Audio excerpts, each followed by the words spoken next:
दोहावली का पहला प्रकरण ध्यान का प्रकरण।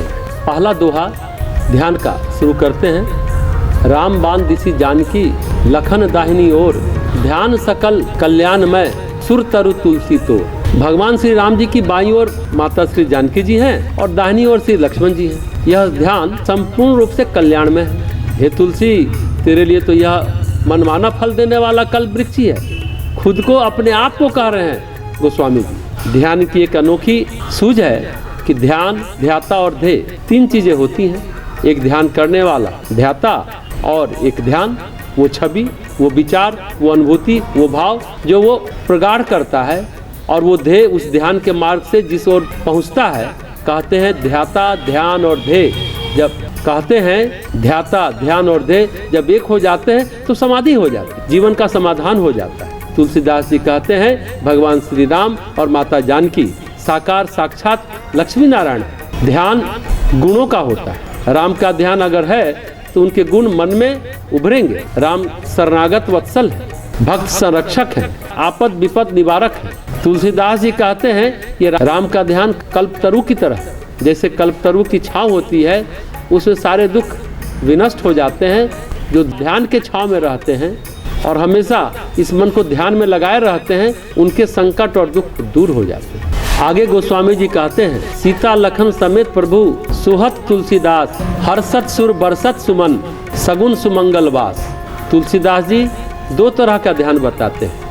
एक जो सांसारिक दृष्टि से कल्याणकारी है, जिसमें आपद विपद निवारण है, संरक्षण की बात है, तो एक में संरक्षण है और दूसरे में मंगल मूल है, मतलब मंगलकारी ध्यान। इस दोहे में कहते हैं श्री सीता जी और श्री लक्ष्मण जी के सहित प्रभु श्री रामचंद्र जी सुशोभित हो रहे हैं और देवगण हर्षित होकर फूल बरसा रहे हैं। भगवान का यह सगुन ध्यान सुमंगल परम कल्याण का निवास स्थान है। देखिए, इस प्रकृति में सब कुछ है, इस जीवन में सब कुछ है, परमात्मा में सब कुछ है। आप क्या चाहते हैं? अपने मन को उस ध्यान का चुंबक बना लो। अगर आप चाहते हैं कि आसपास समृद्धि हो, आपके आसपास कल्याण हो, तो पहली चीज है संरक्षण। तो पहला ध्यान का दोहा है संरक्षण, कि आपको ईश्वरीय संरक्षण प्राप्त हो। दूसरा दोहा है आपके जीवन में मंगल हो, धन धान समृद्धि आए। तो कहते हैं अगर देवगण फूल बरसा रहे हैं, देवता ही प्रसन्न होकर मनुष्य को धन धान्य देते हैं, समृद्धि देते हैं। ये सगुन ध्यान है, परम कल्याणकारी है। तो ध्यान के पहले चरण में ईश्वर के संरक्षण की बात है, ये पहली आवश्यकता है। जैसे 4 आश्रम है, ब्रह्मचर्य, गृहस्थ, वानप्रस्थ और संन्यास।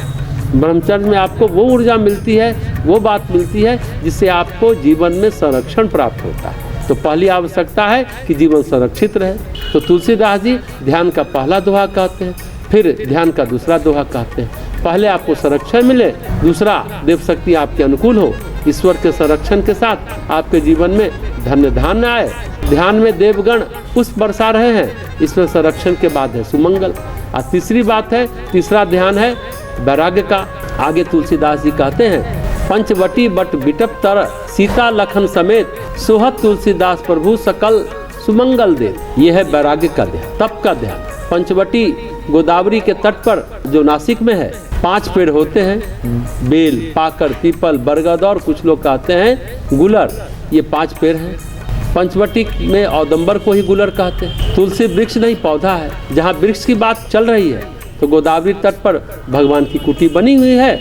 वहाँ भगवान बैरागी के वेश में, साधु के वेश में, गेरुआ पहने विरक्त वेश में बैठे हैं। ये बैरागी का ध्यान सीता और लक्ष्मण जी के साथ। और ऐसे प्रभु का ध्यान सकल सुमंगल है। दूसरे ध्यान में केवल सुमंगल है, यहाँ सकल सुमंगल, मतलब लौकिक कल्याण के बाद आध्यात्मिक कल्याण। मीमांसा दर्शन में धर्म को परिभाषित कैसे किया गया? महर्षि जैमिनी ने कहा है जो आपको सांसारिक जीवन में समृद्धि दे, धन्य धान दे, श्रेयस धर्मा निश्रेयस धर्मा। यानी धन्य धान बांधे नहीं, संसार से बांधे नहीं, अध्यात्म भी दे, आत्म प्रकाश भी दे। जिसमें केवल संसार है, आत्म प्रकाश नहीं है, वो सही मामले में धर्म नहीं है। इसलिए तुलसीदास जी कहते हैं सकल सुमंगल, आध्यात्मिकता भी और लौकिकता भी।